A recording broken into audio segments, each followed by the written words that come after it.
Yes, good morning 11th political students. बेटा हम यहाँ पे लिबर्टी टॉपिक किया था एनसीईआरटी पोर्शन। सो अब हम करते हैं उसका एमबीडी पोर्शन, जो लॉन्ग क्वेश्चन आंसर है उसको डिस्कस करते हैं। First one is describe the negative aspect and the positive aspect of liberty. Liberty positive और नेगेटिव कैसे होती है? जब हम अपनी पावर्स का एक्चुअली में यूज़ करें, मतलब ट्रूथ मैनर में यूज़ करें, तो वो कौन सी लिबर्टी हो जाती है? Positive liberty. लेकिन जब हम उस पावर का अपनी मिसयूज़, गलत तरीके से यूज़ करें, तो वो कौन सी लिबर्टी हो जाती है? नेगेटिव। एडम स्मिथ ने भी इसको अच्छे से सपोर्ट किया है कि अगर हम डेली में हम नेगेटिव मैनर में यूज़ करेंगे लिबर्टीज़ का, या बार बार अपनी इंटरफेयर करेंगे, रूल्स को तोड़ेंगे, तो वो नेगेटिव लिबर्टी गलत तरीके से यूज़ होगी। तो पॉजिटिव मतलब हम सेल्फ मेंटेन रखें, स्टेट सेल्फ रियलाइजेशन करें कि यस, आप जो पोस्ट पे हो, जिस काम पे हो, वो एक्चुअल तरीके से आप कर रहे हो, तो वो लिबर्टी कौन सी हो जाती है? आपकी positive liberty. Next one is, so आपको इतना डेफिनेशंस नहीं करनी है, सिर्फ पॉजिटिव एंड नेगेटिव का पॉइंट्स लिखने हैं। और इसके कुछ फीचर्स हैं कि liberty doesn't mean absence of all the restrictions. का मतलब ये नहीं है कि इसमें कोई भी रेस्ट्रिक्शंस नहीं होती है, ये पूरी फ्रीडम है। नो, ये इसमें एक लिमिट होती है कि आप इस लिमिट तक ही काम कर सकते हो। ठीक है। Liberty means absence of unjust and the traumatic restrictions, की जो भी हमें रेस्ट्रिक्शंस दे रखी हैं वो पूरी फॉलो करना, अच्छे से लीगल मॉरल तरीके से काम करना, कंडीशंस को ध्यान में रखना, पर्सनैलिटी अच्छे से डेवलप हो और राइट वगैरह अच्छे से डेवलप हो। Next question is very important question from the CBSE point of view. That is the kind of liberty. इसमें बहुत टाइप के काइंड्स आते हैं। First one is the natural liberty. इसका मतलब क्या है कि थोड़ा थोड़ा मिसप्रिंट हो गया, आप ही आ जाएगी आपके पास। मैन इज एन नेचुरल, हम कहते हैं ना सोशल एनिमल है मैन, तो उसकी जो नेचर के अकॉर्डिंग जो रिस्पॉन्सिबिलिटी बनती है, यहाँ पे हम कुछ डिफाइन नहीं कर रहे एक्ट के अकॉर्डिंग। आपकी खुद की रिस्पॉन्सिबिलिटीज जो आपको डिफाइन की गई हैं, वो कौन सी होती हैं? Natural liberty. एक एग्जाम्पल है माइट इज राइट, ये बहुत इंपॉर्टेंट लाइन है। माइट इज राइट, इसमें एक्सप्लेन कर रहा है कि law of jungle, might is right मतलब कि जो आपको काम दे रखा है वो आपको राइट प्रूव करना है, आपने आपको मेंटेन करना है, वो कौन सी होती है? नेचुरल लिबर्टी आती है। सो इज नो लिबर्टी, ये सिर्फ एंजॉय करने के लिए कि आप सोसाइटी में अपनी इमेज कैसे बना सकते हो। Next one is the moral liberty. Moral means आपकी खुद की भी मोरल रिस्पॉन्सिबिलिटीज बनती हैं।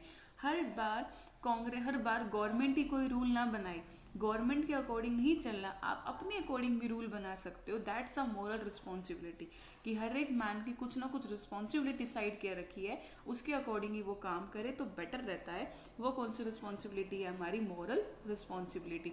लाइक हमने एक एग्जाम्पल करा था environment protection act, that is the 1986, right. हमने क्या है कि अपनी साफ सफाई रखना, ये आपकी भी रिस्पॉन्सिबिलिटी बनती है कि आप साफ सफाई अच्छे से करो, क्लीन रखो, ये आपकी मोरल रिस्पॉन्सिबिलिटी है।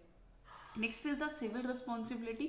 सिविल लिबर्टी, सिविल का मतलब क्या है कि राइट्स वगैरह जो आपको कॉन्स्टिट्यूशन में राइट्स दे रखे हैं, पॉलिटिकल में राइट्स दे रखे हैं, उसके प्रति अवेयरनेस होना। ऐसे कई सारे फंडामेंटल राइट्स हैं जो आपको अवेयर नहीं होते, आप उसका यूज़ ही नहीं करते।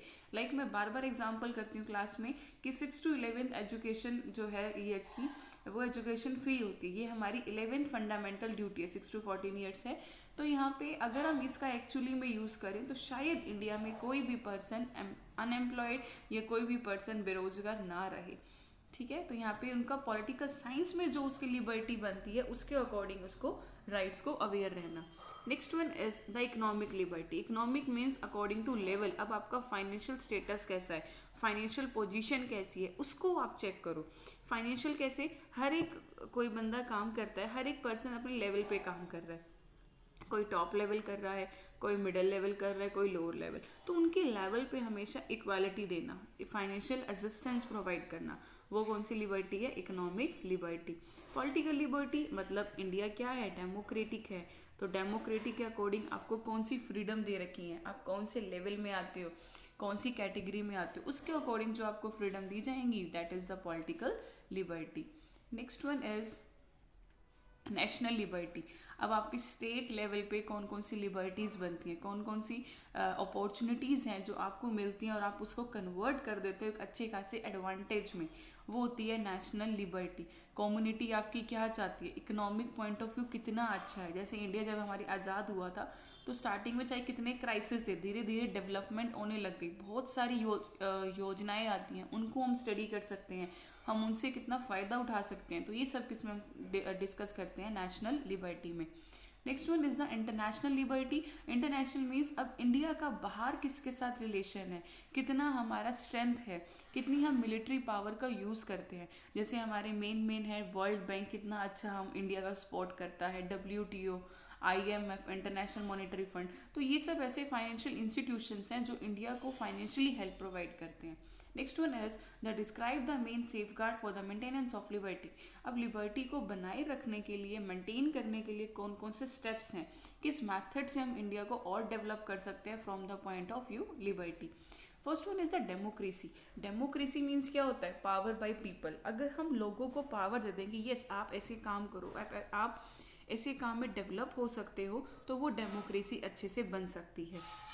इंडिया डेमोक्रेटिक तभी होगी जब हम, चाहे नाम की है डेमोक्रेटिक कंट्री, जब तक हम लोगों की आम सारी बातें फुलफिल नहीं कर सकते या कुछ ना कुछ टारगेट डिसाइड नहीं करेंगे, तो वो डेमोक्रेटिक कंट्री नहीं हो सकता।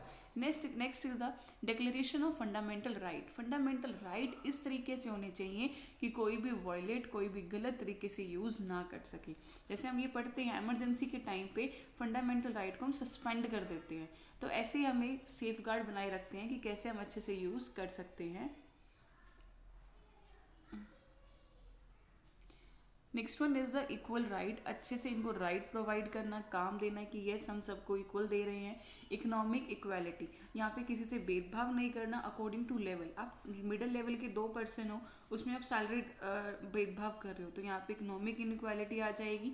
सेपरेशन ऑफ पावर, अपनी पावर को सेपरेट रखो, अकॉर्डिंग टू डिवीजन में डिवाइड करो। जैसे हम गवर्नमेंट की पावर को डिवाइड कर रखा है, central level, state level, local level, वैसे ही हमें हर काम को डिवाइड करना चाहिए according to the work.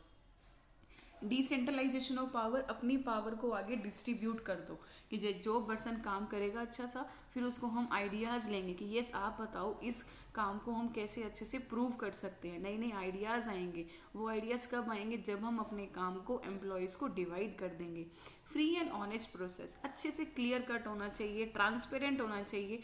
Honest मतलब जो भी रूल्स वगैरह डिफाइन किए गए हैं उन्हीं को यूज़ करो, उनका बाय वर्ड तोड़ना ही चाहिए, वायलेट नहीं करना चाहिए।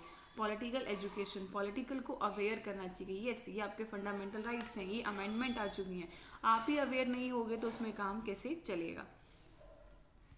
सो ये कंप्लीट हो गया। हॉट्स क्वेश्चन में सेम ही है, मॉरल लिबर्टी क्या होता है, पॉलिटिकल लिबर्टी क्या होता है, इकोनॉमिक लिबर्टीज, लिबरलिज्म बेटा, लिबरलिज्म हमारा इकोनॉमिक पॉलिसी आया था, न्यू इकोनॉमिक पॉलिसी 1991 में 3 कंसेप्ट आए थे। LPG liberalisation, privatisation, globalisation. इसमें जो भी गवर्नमेंट की रेस्ट्रिक्शंस हैं, जो फालतू की हैं, उनको हमने कम कर दिया था, सभी के साथ इक्वल भेदभाव इक्वल किया, तो वो हमारा लिबरलिज्म है। क्लियर? तो आपका ये टॉपिक कंप्लीट हो गया। कल हम करेंगे NCERT question answer. If any doubt then give in comment section. Thank you.